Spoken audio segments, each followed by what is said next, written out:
Alors SourcePoint a été créé par Ben Barocas et Brian Kane, qui sont deux experts du programmatique, qui avaient créé AdMailed, revendu à Google notamment, et LiveRail qui avait été rendu à Facebook.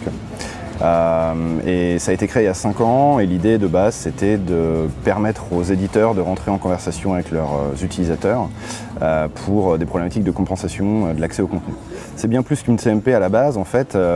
L'idée est vraiment de permettre aux publishers de monétiser leur contenu lorsqu'il y a un adblock, lorsqu'il y a des problématiques de paywall ou d'alternative payment.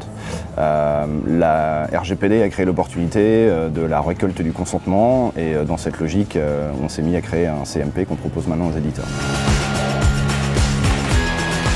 No consent, no business. Le CMP est vraiment en train de devenir la clé d'accès à la monétisation. On voit le CCPA en Californie qui est en train de sortir, l'État de New York qui réfléchit aussi. On entend parler d'une loi même au niveau fédéral aux États-Unis. Il y a le Canada qui est également en train de réfléchir à tout ça, ou en tout cas de modifier sa loi actuelle. L'Inde, le Brésil, tous ces pays-là sont également en train d'y réfléchir. Et donc dans un monde sans cookies, le CMP va probablement devenir encore plus important.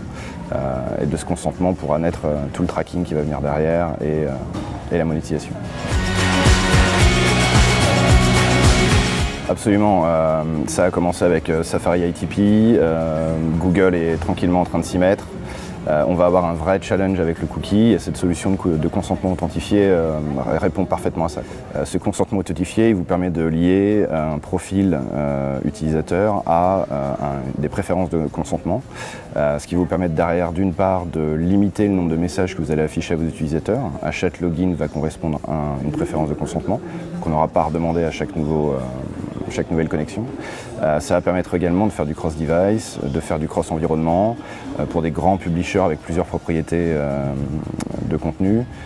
Ils vont pouvoir demander un seul consentement pour la totalité de leurs propriétés. On peut l'appuyer sur une solution SSO existante, de groupe peut-être, sur une solution de login propre au site internet, ou à une solution d'authentification qu'on va pouvoir fournir avec les solutions consentement authentifiées.